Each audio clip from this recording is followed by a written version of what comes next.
Hello friends, welcome again to my session, and today we will discuss Marshall method of bituminous mix design. Design of bituminous mix means preparation of job mix formula for construction of a bituminous layer. It is the recipe of aggregates, filler and bituminous binder.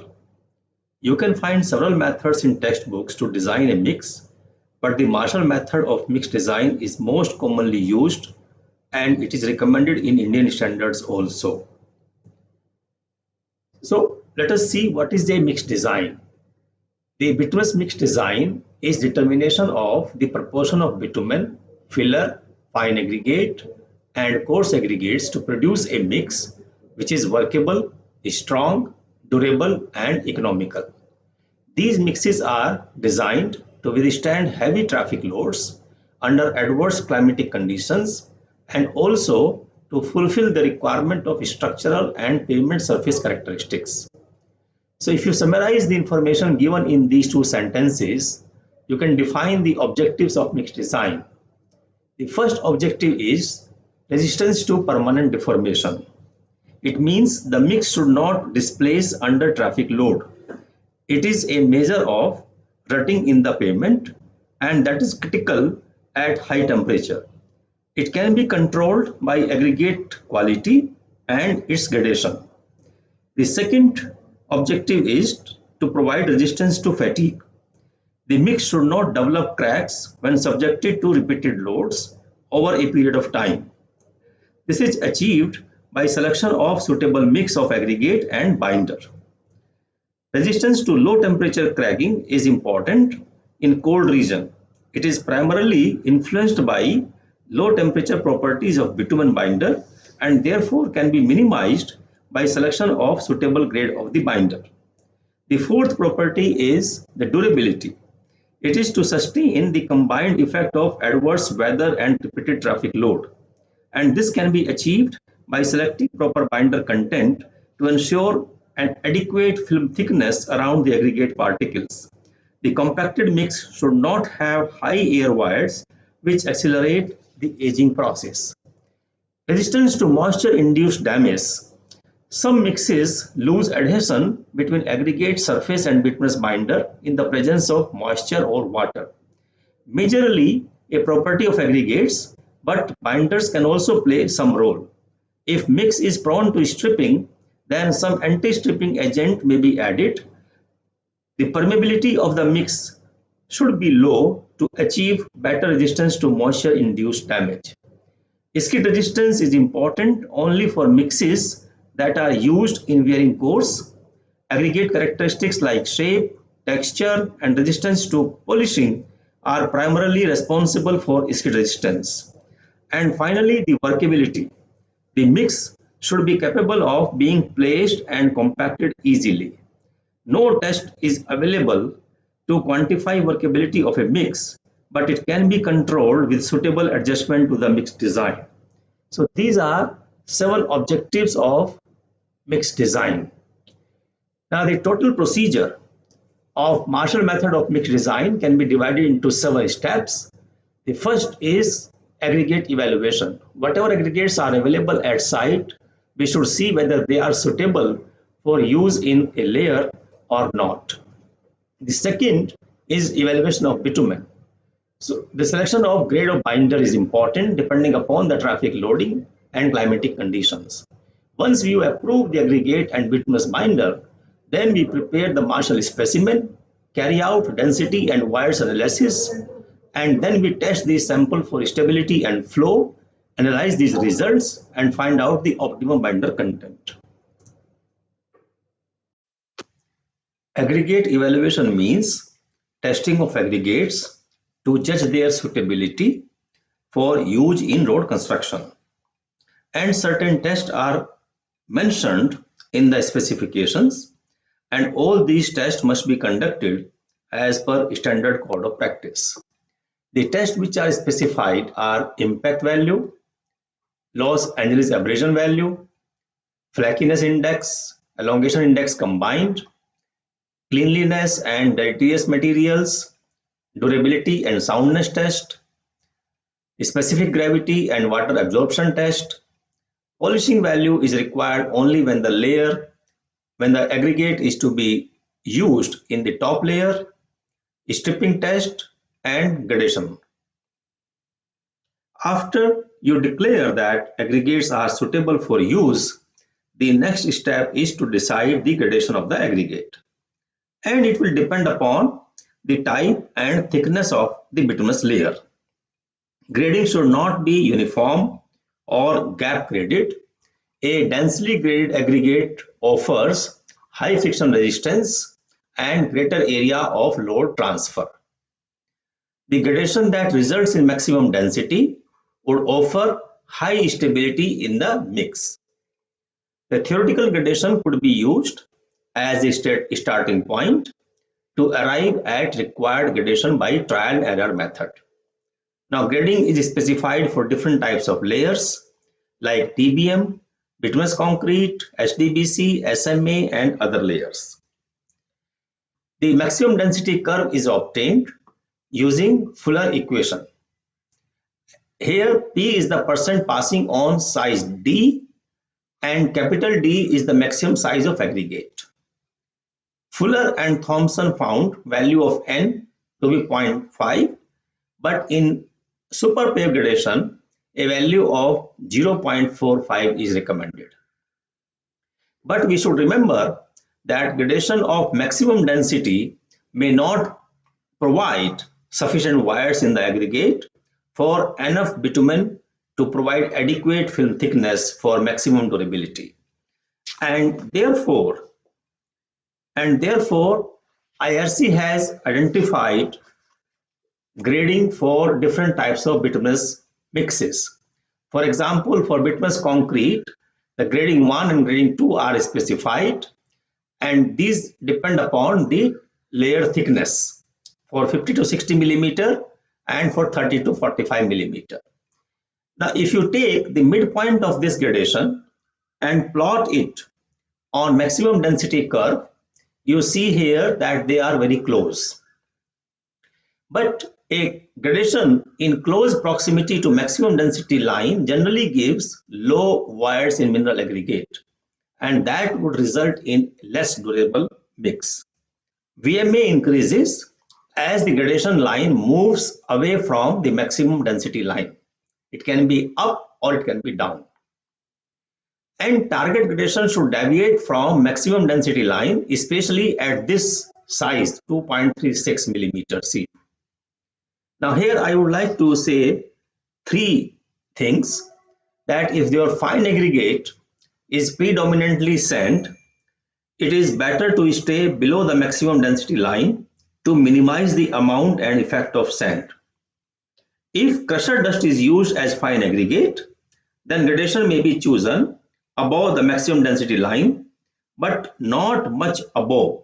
Otherwise, your mix will become uneconomical. And the third point is that the hump in the gradation size at 300 to 600 micron must be avoided, because this will give you a tender mix. Tender mix means this mix will exhibit high rutting in the field. So generally aggregates which are available from quarry are available in 3-4 nominal sizes like 20 millimeter, 10 millimeter, 6 millimeter, 2.36 millimeter, and these are to be mixed in certain proportion to get the desired grading as specified by IRC. Now there are several methods of mixing aggregates, and I have discussed all these methods in my another video, and you can find the link for this video in description box. In step 2, we evaluate the binder, and purpose here is to select a binder grade which is suitable to given climate and loading condition. IRC 37 gives some guidelines for selection of binder grade for a given condition. Now this binder is to be tested for physical and rheological properties as per relevant IS code. And viscosity temperature relationship is important to decide the mixing and compaction temperature. The mixing temperature is capped for a viscosity range of 170 plus minus 20 centistoke, and compaction temperature is capped where viscosity varies in the range 280 plus minus 30 centistoke.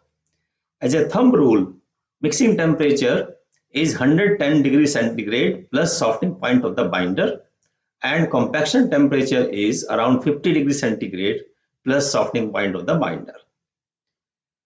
Now, this is the kind of correlation which you get between temperature and viscosity. Viscosity is on log scale, and therefore this line looks to be straight line, and compaction temperature range is obtained when the viscosity is 0.28 plus minus 0.03 Pascal second, and mixing temperature is where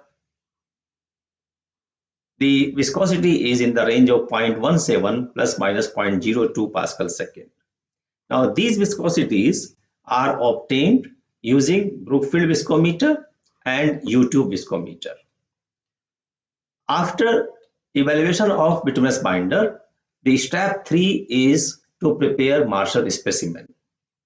So the coarse aggregate, fine aggregate and filler material are proportioned as in step 1, and they are mixed as per the dry mix design.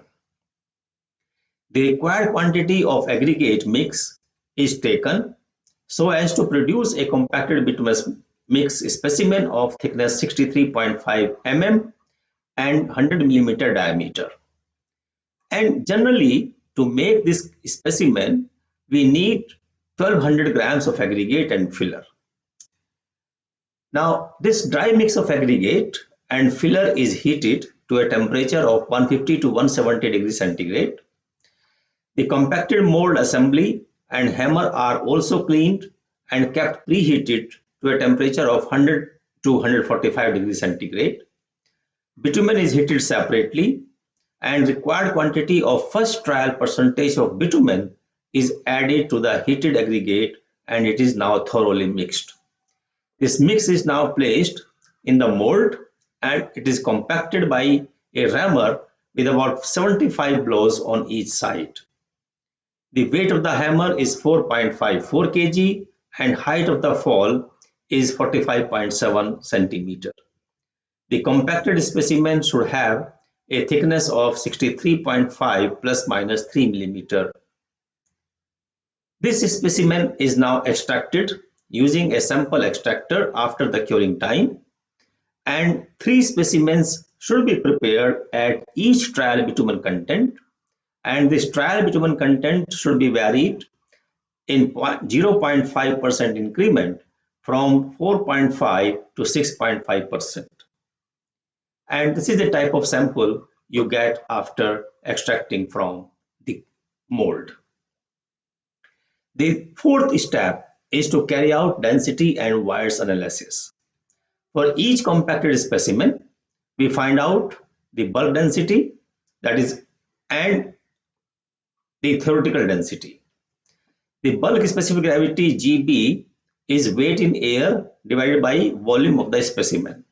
Now, this volume can be either measured by taking dimensions of the specimen, or it can be estimated by taking weight in the water.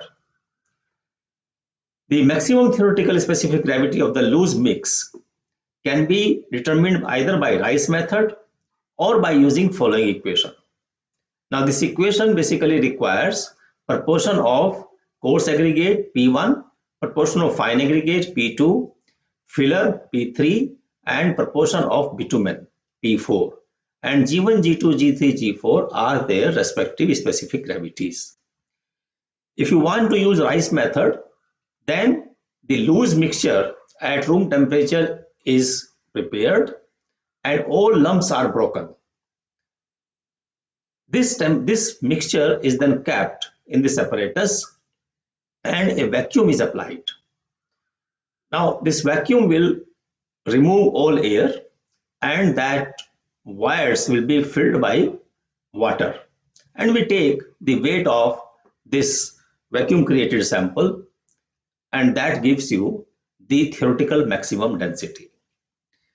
Measure height of each specimen because as I told you, the standard height is 63.5 millimeter, and if height is not standard, then we need a correction in the stability value. Now here I must explain the concept of effective specific gravity. Now this is a solid aggregate particle. This particle has two types of wires. One is the wires which are available on surface, and these wires are filled by bitumen.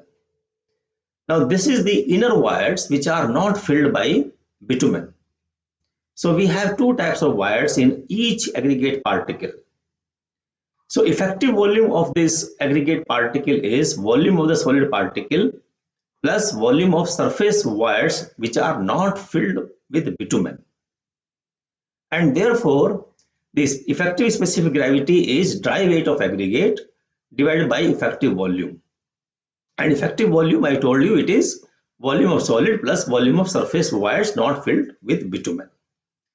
So if you know the theoretical specific gravity of the mix, GT, and if you know the percentage of bitumen, you can calculate the effective specific gravity of the aggregate.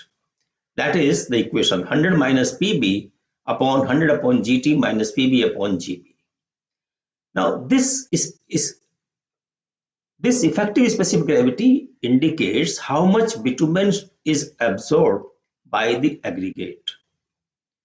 Ideally, this should be taken in all subsequent calculations of either air wires or VMA. But Indian specifications do not make use of effective specific gravity, and therefore we consider in all equations only the theoretical density which you estimated either through Rice method or by the equation. Now, air wires in the mix is calculated by the bulk density divided by theoretical density. Now this theoretical density corresponds to 0 air wires in the mix, and this bulk density is considering the entire volume, and therefore 100 into 1 minus Gb upon Gt will give you the air wires. The total volume of bituminous binder in the mix is the density of the mix into proportion of bitumen divided by the specific gravity of the bitumen. And wires in mineral aggregate, VMA, is air wires plus volume of bitumen in the mix, VB. And wires filled with bitumen, VFB, is VB upon VMA into 100. These are 3-4 parameters which are important in design, and once you estimate, then we carry out the stability and flow test on the specimen. The specimen is kept in water bath at 60 degrees centigrade for 30 minutes, and then immediately after removing from the water bath, it is placed in the test assembly, and it is loaded at a constant deformation rate of 51 millimeter per minute, and we monitor the load and deformation both. Two dial gauges are used here, one to measure the load, another is to measure the deformation in the sample. And the load at which this sample will fail, that we call the stability, and corresponding deformation we call the flow. Now this stability value should be corrected for height of a specimen, and this is the table given for correction factor. If you know the approximate thickness of a specimen in millimeter, you can find out what is the correction factor. I told you 63.5 millimeter is the standard thickness, and therefore correction factor for this is 1. Now while testing this sample, we should note that the total time between the removing the specimen from water bath and the test should not exceed 1 minute. These plots are made to determine the optimum bitumen content. The binder content versus the bulk density of the mix, binder content versus stability, and binder content versus air wires. And in addition to these three, we make plot for binder content versus VFB, that is wires filled with binder, the binder content versus flow value, and binder content versus VMA. Once you make these plots, the next step 7 is to calculate optimum binder content. And there are two methods of calculating OBC. The first method is given by NAPA, that is National Asphalt Pavement Association, and it says that binder content should be selected for 4% air wires, and then remaining parameters of stability, flow, VMA and VFB should be checked. These parameters should be within permissible limits. And if any parameter is outside the range, mixture should be redesigned.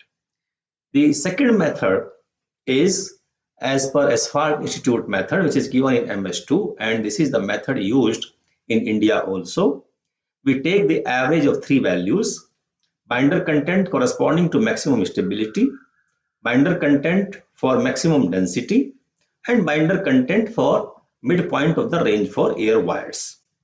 And we take average of these three binder contents and we say this is the optimum binder content. And at this optimum binder content, we check the value of flow, VMA and VFB. That is the procedure of determining optimum binder content by Marshall method of mixed design. Now here I would like to say a few points about these parameters, why they are important. First, wires in mineral aggregates.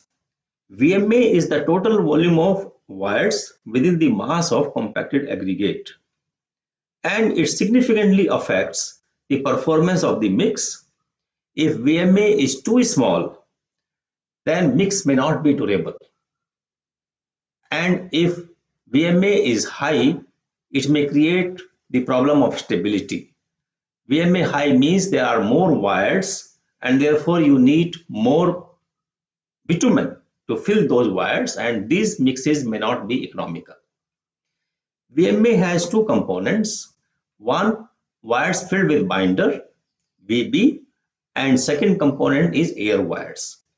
This wires filled with binder is important for durability of the mix.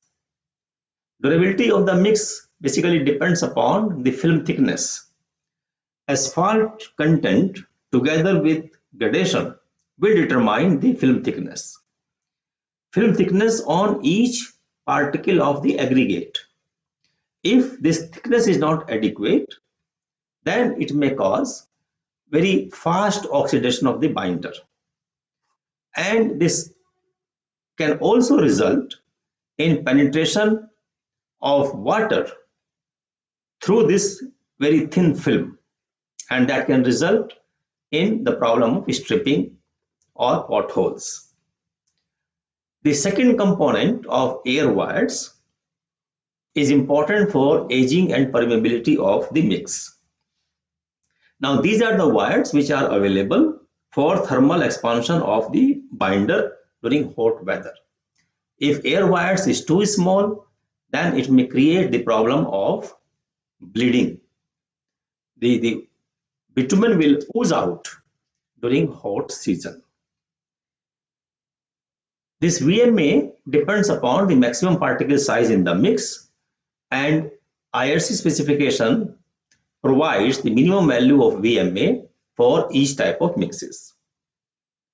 The second important parameter is air wires. 3 to 5% for lap compaction are required, but it should not be confused with field compaction.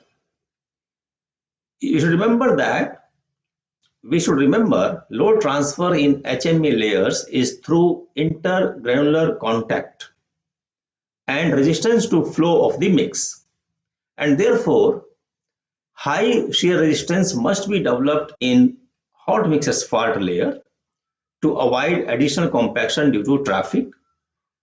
This will not lead, if you have sufficient air wires, it will not lead to rutting or bleeding. The surface layer must be impermeable to air and water, and 3 to 5% air wires will provide very low permeability in the mix because these wires are not interconnected. And the third parameter is flow, that is vertical deformation in the sample. High flow will indicate plastic mix, that will create permanent deformation under traffic, that we call the rutting.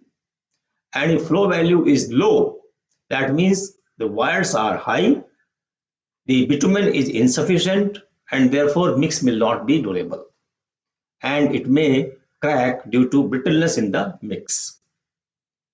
If you are able to control VMA and flow in the mix, then this parameter becomes redundant. The wires filled with binder. The VMA, as I told you earlier also, it depends upon maximum particle size in the mix. So friends, that is the Marshall method of mix design. Please write your comments and suggestions in the comment box. Subscribe to my channel. I'll be uploading new video every Monday at 6 p.m. Thank you so much.